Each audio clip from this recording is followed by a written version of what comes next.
Welcome back to the State of Streaming podcast. Today we are talking all about what it takes to win as a streaming TV publisher. We're going to talk about industry table stakes. What ads do you need to have in your ad stack to have not only parity, but to drive performance, to cash in on programmatic dollars, but also to protect the premium?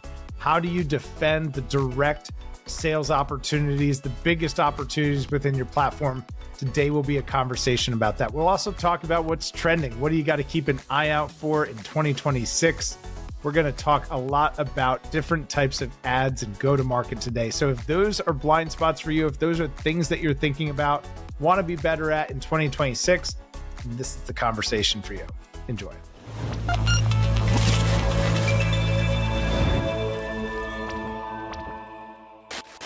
Gene Carucci, the streaming strategy scholar. We are having a very timely conversation.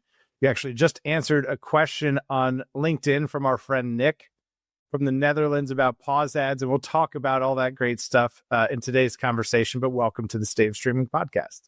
Thank you so much for having me. I'm looking forward to it. Absolutely. It's going to be a fun conversation. You've been involved in so much of the go-to-market strategy for a lot of big platforms that we know as consumers, we know, like, and trust, that get talked a lot about in the industry. And I'd love to understand how your career journey led you to that. And then maybe we can get some key lessons from those early understandings that you've pioneered. Would that be a Absolutely fair place to start? Yeah. All right. Sure. Yeah. I started my professional career literally decades ago in traditional big advertising space. So I was on the agency side, working at big agency, Saatchi & Saatchi, on one of their biggest clients, which was Procter & Gamble. And back in those days, account management is what I did. But basically, it was sort of the gatekeeper between the agency and the client, controlling everything from, the strategy to the creative to the media implementation. And, those 5 years where I was at Saatchi on Procter & Gamble really sort of formed the bedrock for the rest of my career. Procter & Gamble has written the on disciplined marketing approaches. Mm-hmm. And what I learned from that was really that at each step of the advertising journey needs to be really, really intricately involved with research and strategy and consumer insight. And everything that we proposed for our client, we needed to back up with research, with rationale. And then post-campaign, we had to come back and really understand how the effectiveness of it was. So that really sort of was an MBA in and of itself on how to kind of create, strategic, successful advertising. And I was able to take that to a smaller, mid-sized agency working on the bottled water industry once Nest bought the Perrier group, but again, applying that really disciplined, strategic marketing approach there. And truthfully, Tim, I've taken that has been the through line in my career, and had a small stint out in Chicago with a food service agency.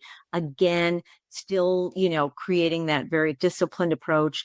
Took a little time off from the corporate world to have my 3 children in 3.5 years.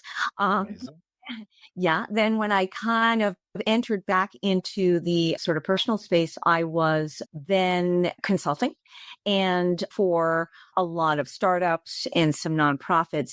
But really my first foray into the media space, I'll call, is with DirecTV. This is a number of years ago when they were sort of digital and everybody else was analog. Sure. And it kind of allowed me to use that same approach of understanding the marketplace, consumer needs, and how to speak and connect with them for their customer relations and current customer communications. So I did that for about 5 years, but really learned a lot of the ins and the outs of media, from a TV service provider. What are the relationships that we have with networks? What are the relationships we have with agencies and with clients? And really, really fascinating. I was able to kind of segue that into continuing on my media journey to what was then the Discovery networks prior to them working with Scripps. And when I entered working with Discovery, it was right at sort of the beginning of the streaming timeline. So they were introducing what they called their Go apps, but they were TV Everywhere apps, which is basically authenticated apps through the cable service providers. It allowed us as a network to have a much deeper library of on-demand content that we could sell to a whole new audience.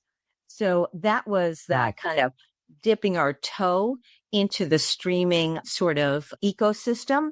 And the opportunity for me at the company was to really educate all of our traditional linear salespeople into what streaming was, what were the benefits, right? So to be honest, that was for me, had to learn it myself as well. And so that's when I really started to do these deep dives into the streaming marketplace. How were we taking all of the capabilities from the .coms that we had and even social and transferring that into the large living room experience, right? You need to know that there was a new kind of streaming viewer who wanted to watch what they wanted, when they want, wherever they wanted. So it was a much more sort of self-selecting audience that allow us to create a higher CPM, right? Because they're much more desirable. They're seeking you out. They're not passive, they're active. And that actually led us into, well, what else can we do with regards to ad products, which was another thing we could look at. Do we own this content? Can we sell exclusivity to somebody? So that was really kind of the beginning of the journey for streaming for me and for Discovery.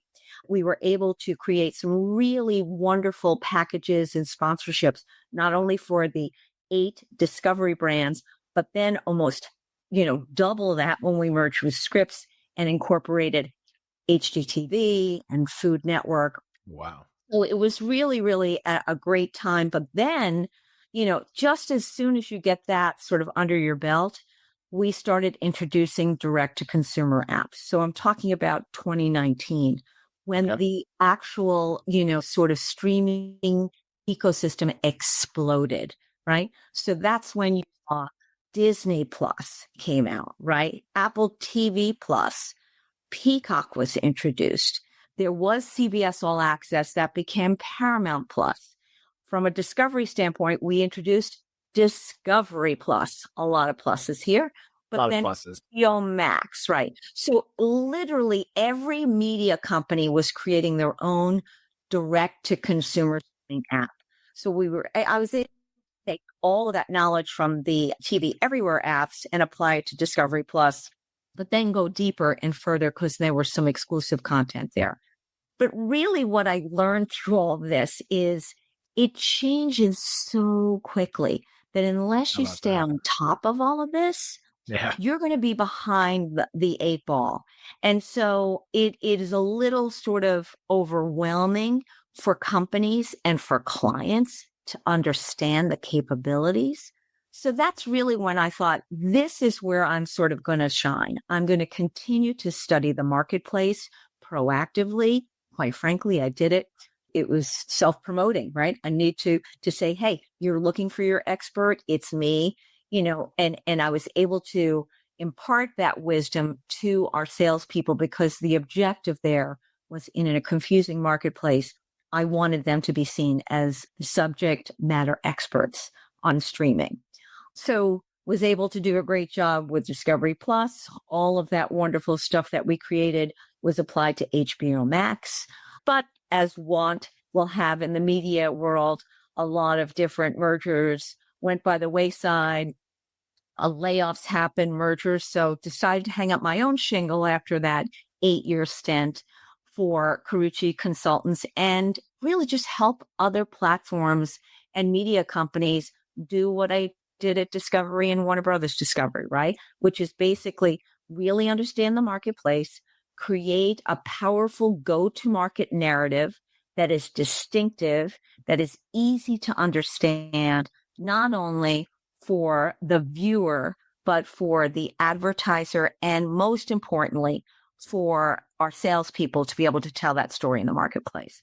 So that's sort of where I got to, and I'm helping do that now. Created my own Substack article, creating my own brand, the Streaming Strategy Scholar. We love. Did that not only, love alliteration, but it really talks to the three pillars of what's important, right? Streaming is one of the most dynamic and all-encompassing sort of term right now, but I think it's important. If you're not understanding streaming, you're not in the media game. But the second one, strategy, it's all rooted in strategy, right? You got to understand the marketplace. You got to understand what your end objective is and create a strategy to get there. And Scholar, quite frankly, it changes so often. It's a continual learning process. And I'm committed to that because as it changes, I want to make sure that I am as educated as I can be so I can impart that to salespeople, to clients, to media companies, to agencies, so they can make informed decisions as they look to expand and grow their businesses. That's perfect. Thank you for giving us that backstory. And I'd love to get into some of the education. Your Substack is brilliant and it's loaded with content. So if you're looking to get up to speed on streaming, it'll be linked close by to this episode. I've already found a ton of value. I'd like to spend a little bit of time on the challenge of educating sales teams, because I think that's something everyone can relate to, and especially shifting the narrative from a linear traditional story to this merger of digital and television and targeting and measurement. What are the biggest challenges that come with that? And how do you prescribe navigating it? So I think the biggest challenge is the sheer volume of information that's available in the marketplace now. Yeah. I find that it's overwhelming for anybody. I think it's overwhelming for that salesperson who wants to keep up to date, but it's also overwhelming for their clients. So inevitably what happens is when we are faced with so much information, we tend to just shut down. I call it analysis paralysis, right? However, the danger in that is that you are then making decisions that are uninformed. So from an education standpoint, what I've tried to do is to look through a lot of the really important areas I think that people should be informed on, and then pull out and curate on a quarterly basis, basically, what are those trends that you need to be aware of? Who are the new competitors? What are their new capabilities? And how are you as a company responding to it? So if I can break it down to those four things and continue to sort of educate in a way that makes sense and is easy to digest and to talk about to salespeople, I find that they're much more motivated to dive in themselves. Trust me, we should be doing these on a monthly basis with some of our clients because the marketplace changes so often. It's important to educate the salespeople because it's the currency with which we're operating on streaming is different than linear, right? So gone are the GRPs, right? Mm-hmm. One thing I don't read anymore, Tim, is ratings, because quite frankly, it doesn't matter in streaming, right? I'm looking for subscribers. I'm looking for viewers. I'm looking for the length that you're watching stuff. I'm looking forward to measuring engagement because it's such a lean in experience there. And if we can start shifting the paradigm for salespeople and clients to sort of evaluate campaigns on a different way, I think that we're heading in the right direction, right? The problem is we're using these legacy sort of metrics in a whole new sort of system, and it's not matching up. So we're piecemealing it, right? We're grabbing a stat from here and there. So, from a education standpoint, I think it's about consistency. I think it's about pulling out what's really, really important and putting context for salespeople to feel empowered to go to the market and say, hey, here's what's important for you to understand. It's a very fragmented marketplace. Here's how we're solving that, right? Understand the problem and then dig in deep to figure out how you solve it for your clients. So I think that after years of doing this, I can tell you is really, really important to do. And it's that I think you should do on a continual basis. More often than not, what happens is it's a one and done. Well, we did that marketplace overview. We're good, right? We're good. I'm Never telling you, again. I have been on the road giving these presentations, and I distinctly remember being in LA once for about 5 days and having to change the presentation 3 times because Wow. three new services were being launched, or there were new mergers and capabilities in the marketplace. And I wanted to be able to kind of give them the heads up. And we may not have a response to that, but at least they need to be informed about it. I think since we started the episode that Apple has now dropped the plus. I think now it's just Apple TV. I think they've dropped the plus. So exactly to your point, everything's always changing and it's almost impossible to keep up. But if we focus on some core fundamental block and tackle, here's how we're going to approach rapid change versus here's how we're going to keep up with rapid change. Very, very different approaches, very different mindsets. Thank you for that. I try to inform salespeople and clients so they can be responsive versus reactive. Very different things, to your point. Very different. Right? Responsive is, yep, I've been looking at this. I've been studying it. Here's how I think we need to address it. Reactive is, oh crap, we're late. Get this out in market. Right? Very different. Out. That's so true. Exactly. That's so true. Yep. I'd love to spend some time on specifically this Substack article about the streaming ad product scorecard and kind of some of the distinctions between some of the platforms. Maybe we can familiarize the audience with some of the different types of ads, really the table stakes, maybe some of what's gaining momentum. Could you take us through the ad scorecard? What is it? What should we take away from it? And then maybe we can unpack some of those trends. Sure. It kind of came out, again, self-preservation here. When we were launching Discovery Plus, I really wanted to understand, well, what's everybody else doing in the marketplace, right? Yeah. So I came up with that grid that you saw on Substack that kind of really lists the capabilities and then seeing who offers it and who doesn't. Now, got to be honest, we have cute names for a lot of these capabilities, but in essence, they all do the kind of same thing here, right? So you'll see here that we have solo ads, right? That means I'm sponsoring one sponsor for a whole show, right? Ad free. We used to call those binge ads, right? And who offers it? So really, I wanted to understand who does what. How can we make sure that we're offering it as well? And then this is another one that needs to continually be updated here. And in my article, this is what we're seeing. This first one is what I call the OG direct-to-consumer streamers, right? These are the first ones that kind of entered the marketplace. And then a lot of other ones fell in line. But you'll see that Hulu, Peacock, Discovery Plus, and HBO Max now kind of offer the entire kind of spectrum of ad products or advanced ad products, I can say, for clients. And, some of these require, and you'll see that in my article, that you own the IP, right? To do an ad, you need to own the entire show so you can manage the inventory, right?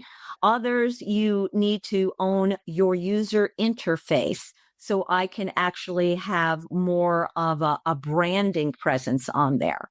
But before you talked about table stakes, and I can tell you, I think if you don't have the following 4 ad products in streaming, you're simply not competitive.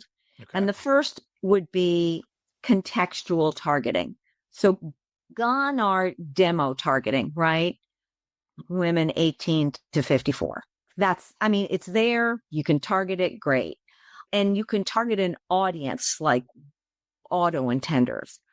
But what streaming has afforded us is an incredibly deep content library. So how can I align my message and category with a specific kind of content? Not just genre. You can do that. Is it home? Is it food? Is it science? Is it action? Is it adventure? But you can get as specific as I'm a mattress company and I want to sponsor those shows about people who are redoing their bedroom. You can get that specific. Should you? Probably shouldn't just rely on that from a scale perspective, but that's what contextual advertising does, right? Because research has shown us that consumers, when they're involved in a program, want to see advertising that is aligned with that content. So we're able to do that. The next one we just talked about on LinkedIn, you and I, is pause ads. Now, pause ads, I love, love, love, because they're this unexpected little support. From an advertiser or publisher standpoint, it's fantastic because it is incremental. It doesn't eat into my ad pod at all, right? It's a user-generated experience where I pause for whatever reason, but it's a lovely sort of billboard that comes up that could make sense to the act of taking a break, pausing, stopping, and then aligning your message with it. It can be interactive with a QR code. Again, it's an extension to the campaign. It really, really rounds it out. It's a big part of how people interact with streaming. They watch for a long time. They need to pause and take a break. Take advantage of that. The third one are interactive ads. Those are those ads that come up in the mid-roll, but allow us to interact with our remote. We can answer a quiz. We can take a trivia. We can scroll through different kinds of products or services. I can find my local retailer, right? These allow us to really put the connected in connected TV. I think if you don't have interactive ads, you're simply not competitive. And finally, an extension of interaction is shoppability, right?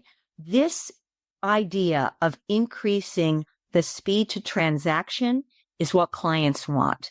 And if we have a way in an ad to allow people to either with a click of remote add it to a cart, scan a QR code, I can buy it right from my phone, some mechanism that's allowing us from a tap to a transaction. It's speeding up. Those days of just increasing brand awareness and be done with the campaign are gone, right? So that really is one of the areas where you should be leaning into. And if you're not as an advertiser, you really should, because you're missing the boat from a connected TV perspective. So those are table stakes. There are three areas that I think have actually gained momentum. The first is prominent home screen placement. So when you enter into your streaming device, the first thing you see is that's a billboard, right? Speaking to an outdoor guy. That's what you see. And is there an opportunity that you can sell that space that's relevant, right? So if you're a sports streamer, perhaps what you have on there, people are here to watch the big game. Think of Dick's Sporting Goods. I can buy a jersey or a shirt, right? Think about how can you make it make sense on that entire sort of home screen. It's very valuable real estate.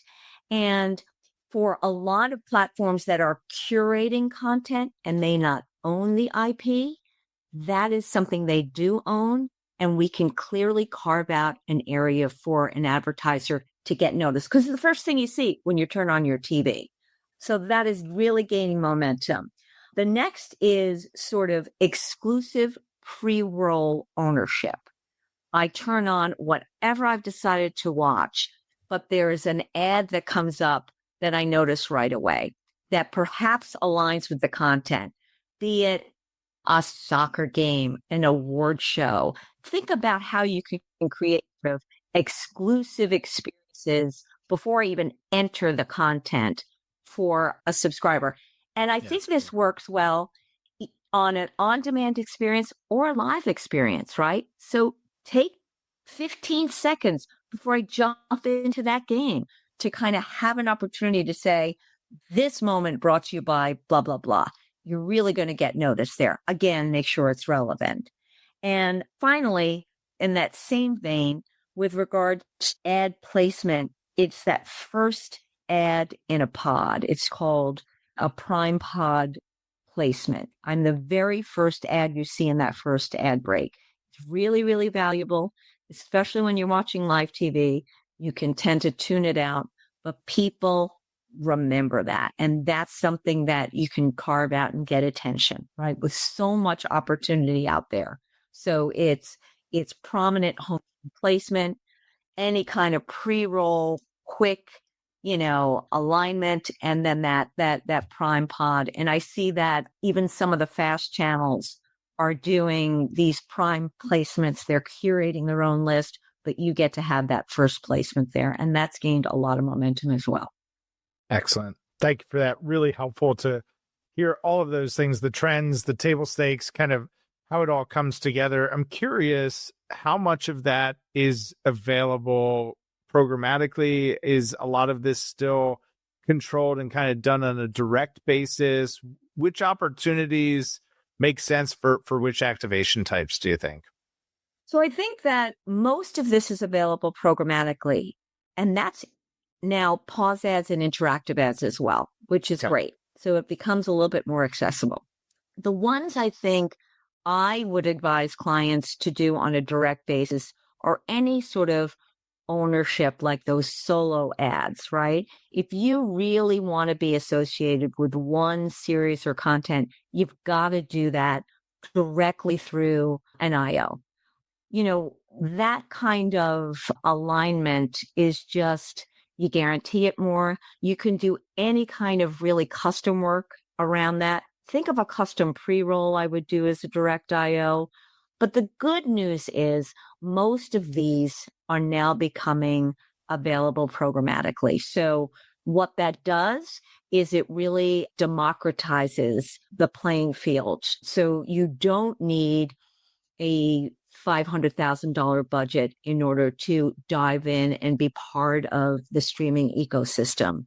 And I think that that's going to open up a lot of doors, especially for local advertisers, because sometimes you don't have that kind of dollar amount to put behind it. But by making it available programmatically, by making it available to be sold on a DMA basis versus national, really does help as well. And you can do all of the ones that I just mentioned on a local as well as national basis. Wow. It sounds like there are follow-on conversations for us to have. There's probably a webinar or two along the way. There's a lot here, Jean. For folks that want to learn more, connect with you, continue to stay in the know, where should they go? Give them the socials, give them the website. Where should everybody go to connect and stay in touch? Sure thing. So by all means, reach out to me on LinkedIn and follow me there. I'd love for your listeners to subscribe to the Streaming Strategy Scholar Substack article. A lot of what we just talked about today with regards to the ad product scorecard is there. I dive into it even deeper and kind of break down who the platforms and the powerhouses and fast channels are. I try to touch on a lot of this sort of deep dives into how to access the streaming ecosystem. So that would be great. And I'd love to sort of help you out if you're a client that is looking for help in creating a powerful go-to-market story.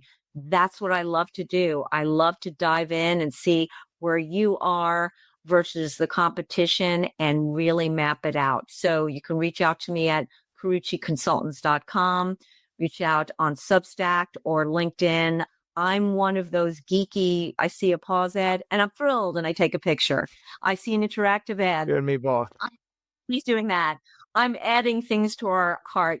I love turning on my TV to see who's in that prominent position there, and it gets my sort of wheels flowing there. So yeah, I love it. I think that it is constantly changing. I can't wait to see what this next iteration holds. And I'm super happy that I'll be part of it. We're super happy that you'll be a part of it, and we look forward to being a part of it with you. Jean, thanks for being here. Thank you so much, Tim. I've enjoyed it. Same. And if you found this conversation to be helpful, please share it with a colleague, share it with a client, and start a conversation today. Make sure to subscribe, smash that like, follow, share button wherever you're listening, and we'll see y'all next time.